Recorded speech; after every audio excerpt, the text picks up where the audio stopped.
जैसे आप एक दूसरे को क्या गिफ्ट देते हैं। If it is a chocolate bouquet तो हम उसे कहेंगे चाकलेह स्तबकः। If it is flower bouquet तो उसे कहेंगे पुष्पगुच्छम या फिर पुष्प स्तबकः। और अगर किताब यानी पुस्तक के कोई बुके बनाकर दे रहे हैं, जैसे आजकल बहुत अच्छे से स्टोर्स पे मिल रहे हैं and it's a very great idea, तो उसे कहेंगे पुस्तक स्तबकः या फिर ग्रंथ स्तबकः। आज हम इन सभी स्तबकों से परे बहुत ही पर यानी कि श्रेष्ठ सूक्ति स्तबक की बात करने वाले हैं। द वर्ड सूक्ति इज स्प्लिटेड इनटू टू, सु प्लस उक्ति। और सु यानी अच्छा, उक्ति यानी वचन, सुवचन, गुड प्रोवर्ब्स।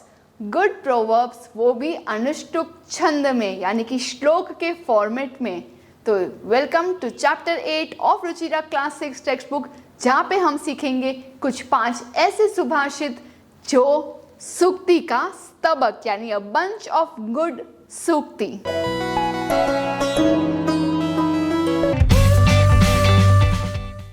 प्रिय छात्राः, नमस्ते। मैं हूं आपकी संस्कृत आचार्य डॉक्टर नम्रता। नमस्ते संस्कृत यूट्यूब चैनल पर आपका स्वागत है। हमारे साथ जुड़िए। Press the subscribe button and don't forget to click on the bell icon. So let's get started. आरंभम कुर्मः। हमारा पहला सुभाषित यानी सूक्ति है ये। अब आपने सिंह को फॉरेस्ट में देखा होगा, बट क्या सोए हुए सिंह को कभी देखा है? ये रहा। लेट्स चैंट द श्लोक टुगेदर।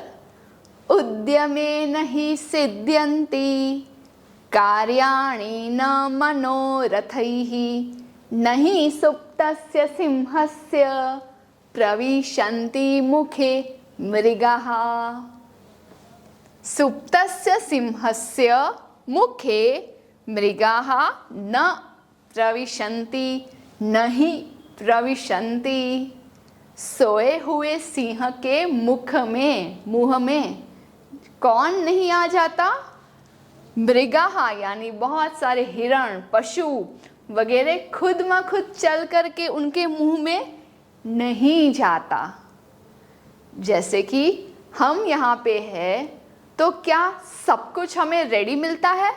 क्या हमें कभी खाना रेडी मिलता है? नहीं, खाना बनाना पड़ता है। क्या हमें कोई पैसे ऐसे ही देकर जाता है? नहीं, धन आजीविका कमानी पड़ती है। क्या कोई हमें ऐसे ही रिस्पेक्ट दे देगा? नहीं, रिस्पेक्ट भी कमानी पड़ती है। जिंदगी में सब कुछ कमाना पड़ता है। We have to earn every bit of it. कोई भी सामने से आपको प्लेट में सजा करके नहीं देगा। जैसे एनिमल्स खुद सिंह के मुंह में नहीं जाएंगे, उसके लिए सिंह को उठना पड़ेगा, भागना पड़ेगा।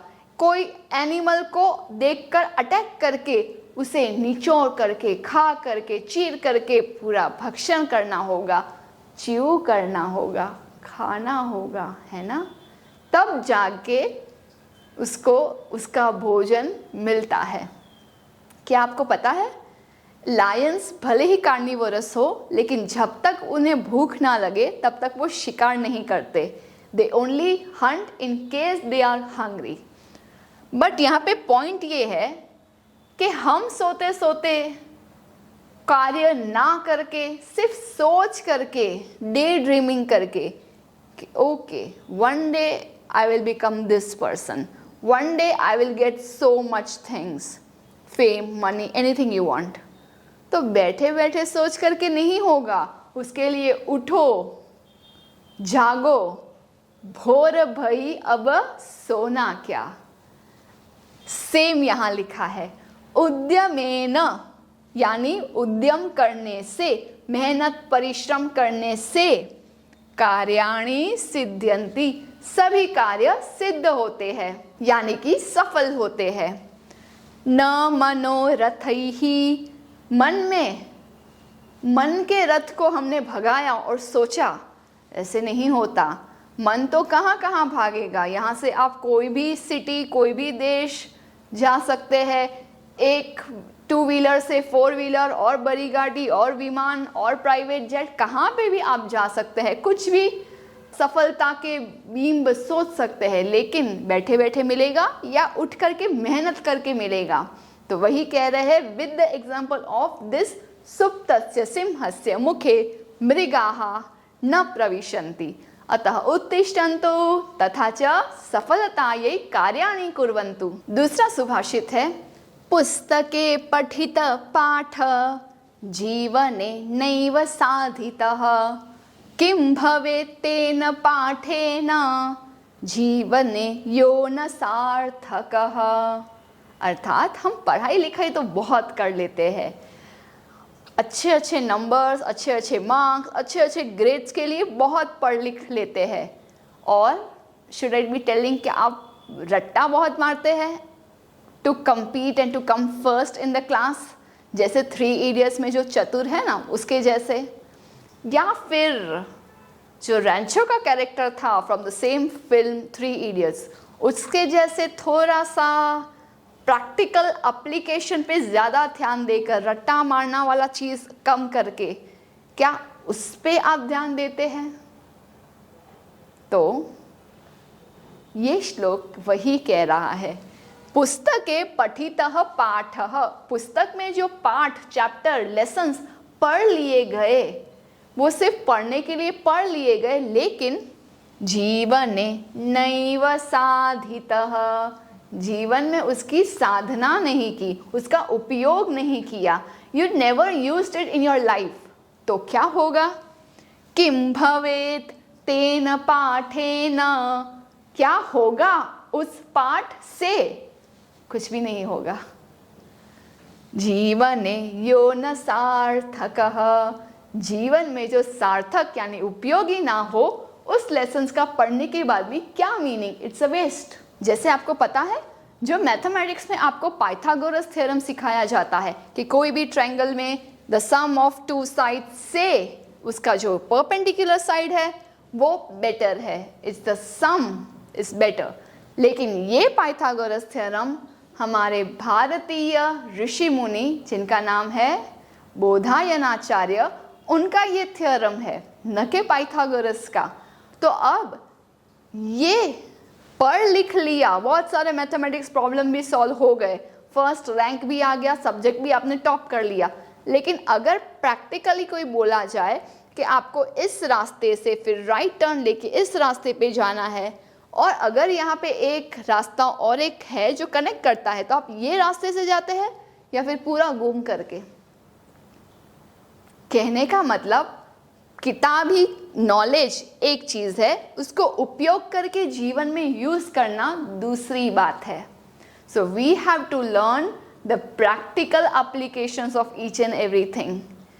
सेम फॉर धार्मिक ग्रंथ। धार्मिक ग्रंथ हमें कहते हैं ये करना चाहिए, वो करना चाहिए, बट सिर्फ पढ़ने से कुछ हासिल नहीं होगा, उसको जीवन में प्रैक्टिकली यूज़ करके हमें सब कुछ अच्छे रिजल्ट में दिखेगा। तो इसीलिए ये श्लोक इम्पॉर्टेंट है। सो जो भी पढ़ते हैं मेक श्योर कि आप प्रैक्टिकली उसका यूज करते हैं। तीसरा श्लोक है, प्रिय वाक्य प्रदानेन सर्वे तुष्यन्ति मानवः तस्मात् प्रियं हि वक्तव्यं वचने का दरिद्रता। भगवान ने हमें इतने अच्छे सेंस ऑर्गन्स दिए हैं, 5 ज्ञानेंद्रिय जिसे सेंस ऑर्गन्स कहते हैं, और 5 कर्मेंद्रिय और 11 मन। तो उसमें ये जो वाणी आती है, वाक, ये वाणी कितनी सुंदर है ना, और किसी के पास नहीं है, सिर्फ मनुष्य के पास इतनी अच्छी वाणी है कि वो अपनी बातों से, वचनों से अपनी फीलिंग्स, अपने इमोशंस एक दूसरे से बात कर सके, कह सके, व्यक्त कर सके, एक्सप्रेस कर सके। प्रिय वाक्य प्रदानेन, और हमें ये पता है कि प्रिय वाक्य यानी कि अच्छे अच्छे वाक्य, स्वीट स्वीट वाक्य, लवेबल वाक्य, लाइकेबल वाक्य, प्रिय वाक्य प्रदानेन, प्रदान करने से सामने वाला इंसान खुश होता है, संतुष्ट होता है। कोई हमें ही मीठी मीठी बातें करे, आप मुझे मीठी मीठी कमेंट्स लिखते हैं, मैं खुश हो जाती हूँ, I get satisfied. It's a universal law. ऐसा कहीं नहीं होगा कि आप किसी को कुछ कॉम्प्लीमेंट दे रहे हैं और वो कहता है no no no no thank you, ऐसा है नहीं। Everyone likes good comments, good वचन सेइंग्स। तो प्रिय वाक्य प्रदानेन, अच्छे वाक्य देने से, यानी कि दूसरों को देने से, आपको बोलना है और वो दूसरे सुनेंगे। प्रिय वाक्य प्रदान करने से सभी जंतवः यानी जंतु, सभी जंतु मानव वगैरह तुष्यन्ति संतुष्ट होते हैं, दे गेट सेटिस्फाइड। तस्मात् उसी से, देयरफॉर प्रियम ही वक्तव्यम, प्रिय ही बोलना चाहिए। वी शुड से समथिंग जो सामने वाले को अच्छा लगे, ना के बुरा। वचने का दरिद्रता, आपने ये सुना होगा धन में धनी कह धनहीनः, पैसे वाला और पैसे बिना का, रिच पुअर। यहाँ पे कह रहे हैं वचने का दरिद्रता, वचन में क्या दरिद्रता, यानी गरीबी क्यों रखनी है जब वचन बोलना हो। जब बोलना ही है तो अच्छे शब्द बोलो, लेकिन बहुत बार मुझे या किसी और को आप में से भी गुड कॉम्प्लीमेंट्स कम मिलती है। गुड यानी थे से ओके, अच्छा है, इसमें लिखना क्या, कमेंट क्यों करना है, छोड़ो ना, अच्छा है ओके। लेकिन जैसे ही कुछ क्रिटिसाइज करने के लिए मिलता है, वैसे ही कमेंट सेक्शन फिल हो जाती है और आसपास के लोग भी छोटी सी गलती करने पे टूट पड़ते हैं, जबकि अच्छा काम करने पे कोई कुछ नहीं बोलता। तो वैसा नहीं होना चाहिए। हमें वचन में गरीबी नहीं रखनी चाहिए, हमें दिलदार होकर, ओपन माइंड होकर के, जेनरस होकर के अच्छी चीज़ें दूसरों को देना है, क्योंकि अच्छी चीज़ें बोलने से सामने वाला भी हमें अच्छी चीज़ों से ही सद्भाव रखेगा। अगला सुभाषित हमें मेहनत करने के लिए प्रवृत्त करना चाहता है। श्लोक कहता है गच्छन् पिपीलिको याति योजनानां शतान्यपि अगच्छन् वैनतेयोऽपि पदम एकम न गच्छति। दो चीज़ों से कंपैरिजन किया गया है। एक ऐसा एग्जाम्पल लिया गया जो चलते रहते हैं और एक जो कभी नहीं चाहता। हम बात कर रहे हैं पिपीलिकः, तो यहाँ पे पिपीलको नहीं पिपीलिको होना चाहिए। You can check any of the dictionary शब्दकोश। सो पिपीलिकः is a word for ant, चींटियाँ। इतनी छोटी छोटी टीनी मीनी चींटियाँ निरंतर डिसिप्लिन में चलती रहती है। कभी देखा है चींटियों को आराम करते हुए? मैंने तो नहीं देखा। तो continuously they are working working and working, क्योंकि वो चलते चलते कहाँ तक पहुँच जाते हैं पता है? गच्छन् पिपीलिको याति, याति अर्थात गच्छति, जाती है, जाने वाली, हमेशा निरंतर चलने वाली ये चींटी जाती है कहाँ? योजनानां शतान्यपि, शतानि अपि, शत इज 100, योजन यानी पहले का जो माप है फॉर किलोमीटर्स एंड माइल्स, तो 100 यानी अनेकों अनेक किलोमीटर्स, अनेकों अनेक माइल्स का डिस्टेंस वो कवर करती है, क्योंकि वो निरंतर चलती रहती है। लेकिन अगर अंदर से चलने की इच्छा ही ना हो, जैसे कि ये वैनतेयः यानी कि गरुड़, अगच्छन् वैनतेयः, ना जाता हुआ, उसे मन ही नहीं है कहीं जाने का, वो हमेशा ऐसे बैठा हुआ रहता है, तो although he is having so much of शक्ति कि एक पंख ऐसा करेगा तो यूं उड़ान भर सकता है, कुछ ही पक्ष ऐसे करे, मेहनत करे तो कहाँ का कहाँ पहुँच सकता है, सब स्ट्रेंथ है, लेकिन मन नहीं है, नहीं जाता है वो। पदम एकम, एकम पदम न गच्छति, एक भी स्टेप नहीं जाता। अगर आप में से भी कोई ऐसे स्टूडेंट्स है, बुद्धि बहुत है, प्रतिमा बहुत है, लेकिन वो प्रतिभा का कुछ करते नहीं हो क्योंकि मन नहीं है, तो उनके लिए ये श्लोक एक जागरण बेल है, अलार्म बेल है कि उठो जागो, निरंतर चलने से कहाँ पहुँच सकते हैं और तुम नहीं कर रहे हो, इट्स शेम टू यू। और आप में से जो स्टूडेंट्स निरंतर अपनी स्लो स्पीड में भी चलते रहते हैं, भले कुछ याद हो ना हो, आप प्रैक्टिस करते रहते हैं, कंटिन्यूसली आप स्टडी करते हैं, अपना लक्ष्य के लिए कुछ एम रखकर आगे बढ़ रहे हैं, तो one day you are going to cross so many miles and succeed. जैसे कि आपने हेयर एंड द टॉर्टोइस की स्टोरी सुनी है ना, वैसे ही यहाँ पे एक चींटी का एग्जाम्पल दिया गया है और एक गरुड़ का। बहुत सुंदर सा श्लोक है। काकः कृष्णः पिकः कृष्णः को भेदो पिक काकयोः वसंत समये प्राप्ते काकः काकः पिकः पिकः। बहुत सुंदर एग्जाम्पल दिया गया है।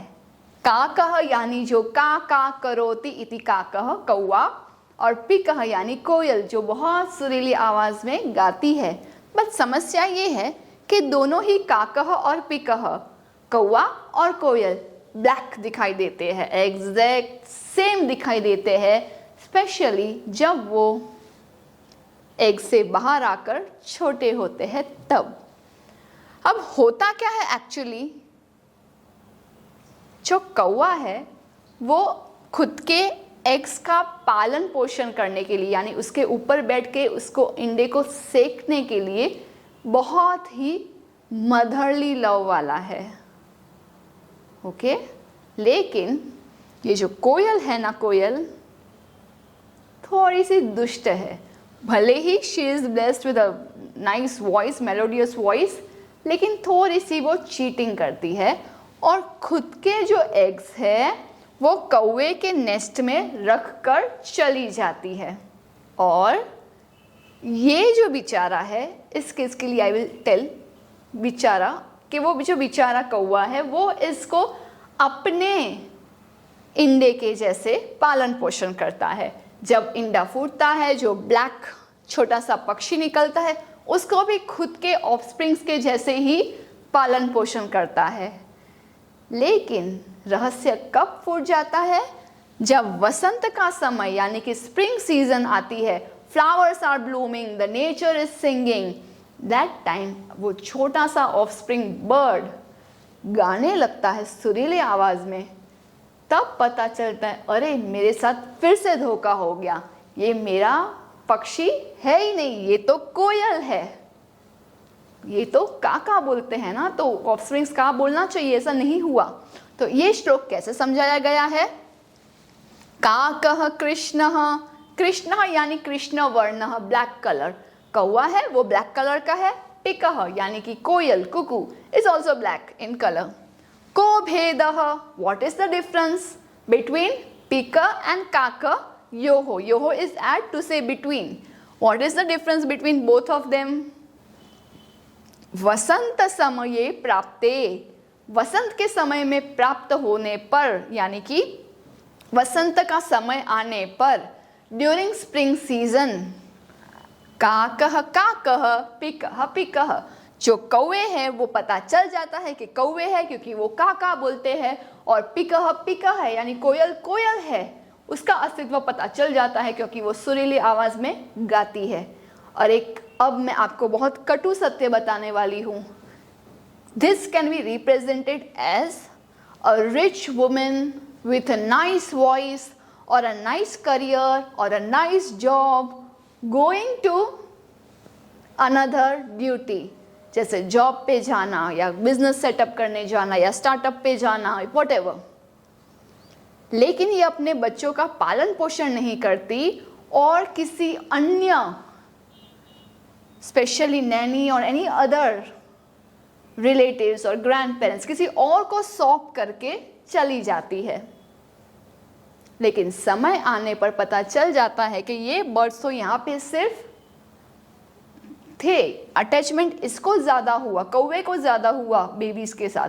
Babies are attach to the mother क्योंकि वो उनकी रियल माँ है, राइट? तो ये कुछ हिंट हमें पता चलता है।